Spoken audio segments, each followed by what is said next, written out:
So what do you guys think? Since, you know, they're there in front of the camera, it's a very different journey.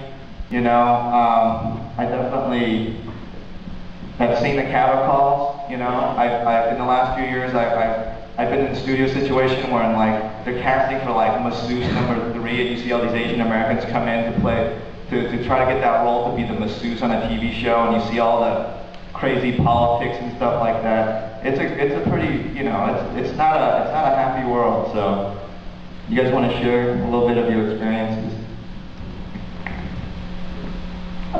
Dustin. Where did I get the small one? It is not the size of the mic, Dustin.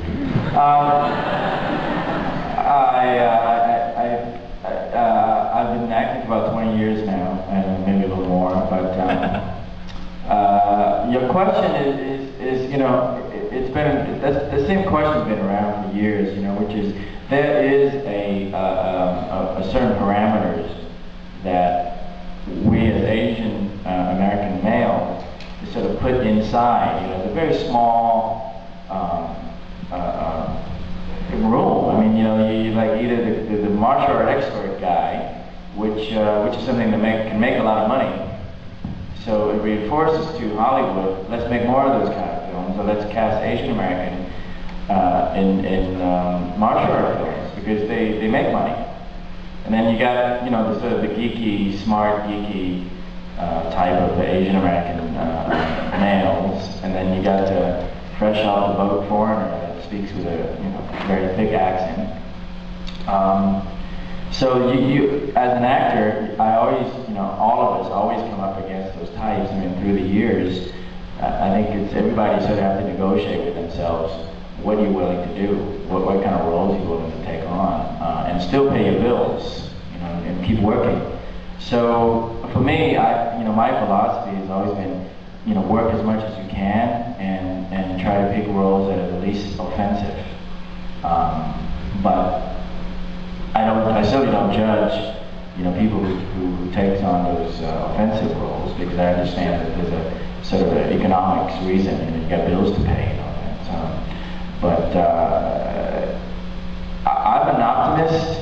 I think things will get better, but not in a sense where Hollywood's going to make it better. I'm an optimist that there's enough of us here to make a difference and to continue to keep trying, which is the main thing. You know, it's really simple. I mean, how many of you guys are on MySpace? Right, everybody, right? I mean, you guys see that show with Tila Tequila? Yeah, she's my top friend too, right? You know? Yeah, she's my friend too. But it comes down to this. It's like, you know, she has a TV show on MTV because she has like 5 million friends or something like that. And, you know, there's no conspiracy theory. It's not like a whole bunch of dudes are in Hollywood going, let's keep the yellow man down. You know, it basically comes down to money. Hollywood's not in the business of fair representation. They're there to make money. And using Tila Tequila as an example, 5 million friends, maybe, you know, times $8, that's, you know, I'm not very $40 million. I may look Asian, but anyway, you guys know what I'm talking about. Anyway, so it comes down to that. So I mean, for us as actors and filmmakers, you know, we can create the product, but it's really, you know, an effort between all of us. Because if you guys don't support the product, then there's really no roles. And then that glass ceiling becomes a concrete ceiling. The concrete ceiling becomes a titanium ceiling, you know? Which is harder than concrete. Yes, and then, yes. Chemistry, yes. Yes. So anyways, yes. Is there another question? We're not supporting the product. Obviously, it's already The question is why are not people supporting the product? How do you think it's because we're not supporting the product? No, I'm not saying that. I think that, you know, what was amazing about Parallel Tomorrow, when it came out, I mean, it was unbelievable. I mean, we got the support, and I remember I was in New York, and it played at Times Square at the AMC, and it was packed. They had to close down anger management with Adam Sandler just to open up another screen for us. It was unbelievable. Now, you really get a sense of voice and community, you know? And our opening weekend numbers were huge, and it crossed over like the dream scenario. It was 40% Asian American, 60% non-Asian American, and it was great. And I remember I was walking across the street that same day. I got a call from Joe Piccarello from Focus Features, and he was blown away by the numbers. And he called me and he said, according to these numbers, we're blown away, and from this, we're going to greenlight this movie called Harold and Kumar. You know, and I was like, what's Harold and Kumar? He goes, 2 Asian dudes smoking weed. Oh, good, we're progressing, you know? You know, but the truth is that did work. But then after Bella Tomorrow, a lot of the Asian American films came out, and they weren't getting their numbers, so the industry just thinks it's an anomaly, you know? But the truth is that we all go to movies, at least, you know, we'll go on the weekends, we'll check out a film. But I think when you talk about independent cinema, it's a little bit harder, you know? It's not at the multiplex, you know? It's something that you have to seek out.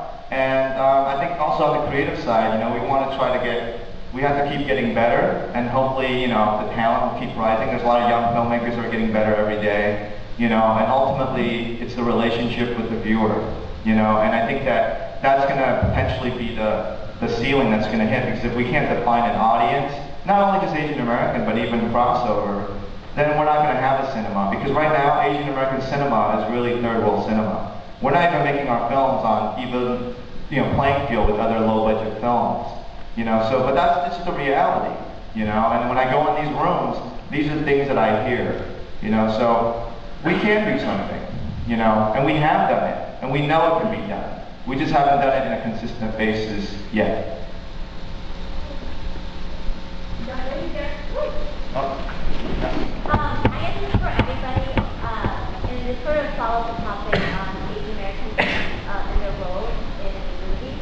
I was curious as to how you guys feel about having a specific Asian role, like say a Chinese American or a Korean American, and it's being played by other Asians.